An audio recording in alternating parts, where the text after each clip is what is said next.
Halo semuanya, selamat datang lagi di sesi bedah materi kita.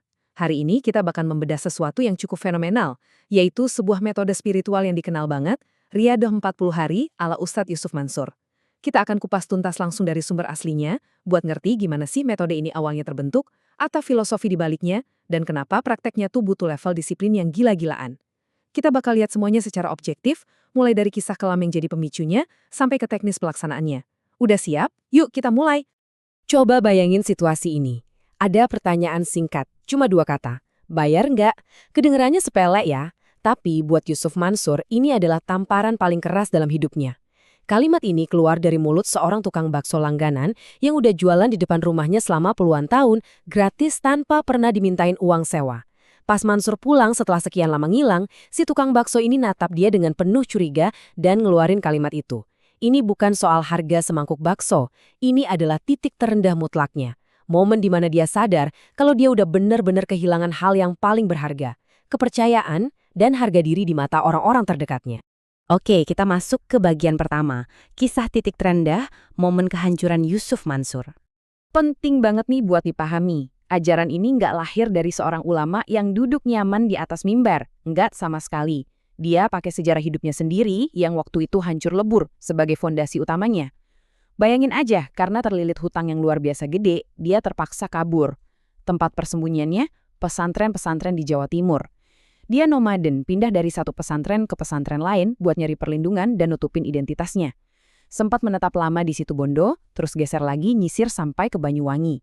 Total pelariannya dari kejaran penagih hutang ini memakan waktu hampir 2 tahun. Benar-benar pelarian dari realitas yang mencekik.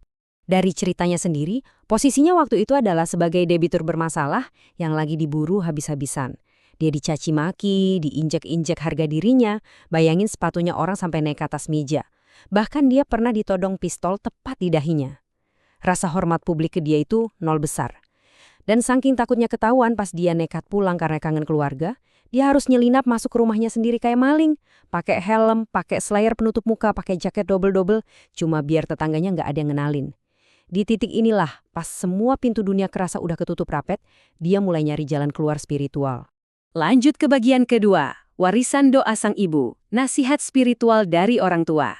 Di tengah rasa putus asa yang benar-benar absolut itu, titik baliknya ternyata bukan nemu strategi bisnis baru atau dapat pinjaman bank, tapi justru dari sebuah warisan spiritual. Ibunya, yang punya keyakinan tauhid atau iman yang super kuat, ngasih sebuah nasihat yang sangat spesifik. Ibunya nggak cuma nyuruh, udah kamu sholat aja, tapi ngasih instruksi tegas, cegat waktu asar. Kata cegat ini panci banget.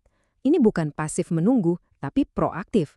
Ibaratnya kamu nyergap atau ngejemput momen itu duluan. Jadi filosofinya tuh gini, kalau kamu lagi punya masalah yang segunung, entah itu utang numpuk, keluarga hancur, kamu nggak pantas kalau cuma leyeh-leyeh nunggu dipanggil sama Tuhan. Kamu harus sudah standby di atas sajadah, nunggu bahkan sebelum suara azan itu berkumandang, khususnya di waktu subuh dan asar. Jangan biarkan waktu sholat yang nyamperin kamu, tapi kamu yang harus lari nyamperin waktu sholat itu. Ini tuh semacam pembuktian, sebuah demonstrasi ke Tuhan kalau kamu itu benar-benar butuh pertolongan darurat. Kita masuk ke bagian ketiga, makna doa pengubah keadaan, membedah bacaan Riyadhah. Sekarang kita bedah bacaan Arabnya. Ini bukan sembarang bacaan loh, tapi kombinasi dari nama-nama Tuhan atau Asmaul Husna yang diracik buat kondisi tertentu. Pertama, Ya Fattah, Sang Maha Pembuka. Ini dipakai buat ngebuka pintu peluang atau rezeki yang rasanya udah buntu banget. Terus, Ya Rozak, Sang Maha Pemberi rezeki, biar kekayaan dan kebutuhan itu datang. Nah, ini yang paling ditekankan. Ya Muhawwilal Ahwal, Sang Maha Pembolak-balik keadaan.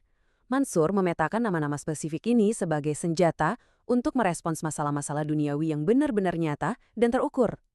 Dari pengalaman yang dia ceritain, klaimnya lumayan berani nih. Doa spesifik ini, yang nantinya ditutup pakai bacaan surah Al-Waqiah, katanya bisa diterapin buat hampir semua jenis krisis. Punya hutang gede, bisa lunas. Punya suami yang kasar, kalau istrinya rajin baca ini, harapannya suaminya bisa berubah jadi lembut. Anak nakal atau sampai kena narkoba, doa ini diyakini bisa membalikkan keadaan si anak. Dia bahkan ngasih contoh yang sangat material, kayak orang yang awalnya cuma bisa ngontrak rumah seharga Rp75.000, perlahan bisa upgrade nyewa tempat yang lebih layak, sampai ujung-ujungnya punya rumah sendiri. Nah, makin kesini makin menarik nih. Dia sering pakai contoh benda yang spesifik banget buat ngegambarin progres perubahan keadaan ini. Prosesnya digambarin bertahap, dari yang tadinya cuma sanggup naik motor, kehujanan di jalan, terus rutin ngerjain riyadhah, pelan-pelan keadaannya berubah. Sampai bisa punya mobil keluarga kayak Xenia atau sedan. Bahkan dia bilang, kalau prakteknya benar-benar gila-gilaan, seseorang bisa aja sampai punya truk tronton 16 roda dan jadi bos logistik. Jadi dia ngeling langsung antara disiplin spiritual dengan naiknya kesejahteraan materi. Sekarang kita ke bagian keempat. Metode Riyadhah 40 hari, aturan dan pengulangannya. Kita udah ngerti sejarahnya, filosofinya, sama doanya apa aja. Nah, sekarang bagian beratnya, di mana disiplin kita bakal diuji habis-habisan. Ingat, Riyadhah itu artinya latihan spiritual yang ketat, dan aturan pengulangannya itu punya angka ajaib, 111 kali. Menurut metodenya, rangkaian doa ya Fatah, ya Rozak, ya Muhawwilal Ahwal, ini idealnya dibaca persis sebanyak angka itu. Kapan? Tepat setelah selesai sholat subuh atau sholat asar setiap harinya. Pasti pada mikir, wah berat banget dong. Mansur sendiri juga sadar kok. Dia cerita waktu aturan ini diwajibin di pesantrennya, santri-santrinya sampai pada tepar dan ketiduran, saking capeknya. Makanya buat anak-anak sekolah dia kasih diskon. Dari 111 diturunin ke 33 sampai akhirnya cuma 11 kali. Tapi, dan ini tapinya gede banget ya, buat orang-orang dewasa yang lagi dihimpit masalah luar biasa berat, yang lagi dikejar hutang, yang lagi dihinakan orang, nggak ada cerita nawar-nawar. Harus tetap 111 kali.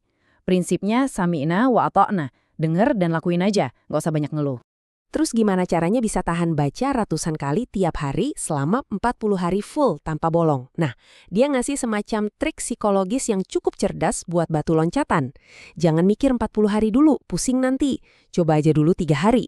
Kalau 3 hari tembus, perpanjang jadi 7 hari. Udah biasa 7 hari, gas terus ke 14 hari. Lanjut lagi ke 21 hari. Sampai akhirnya tanpa kerasa kamu berhasil nyelesain siklus 40 harinya. Ini tuh benar-benar kayak teknik habit building, membangun kebiasaan, tapi dibungkus pakai kerangka spiritual yang sangat solid.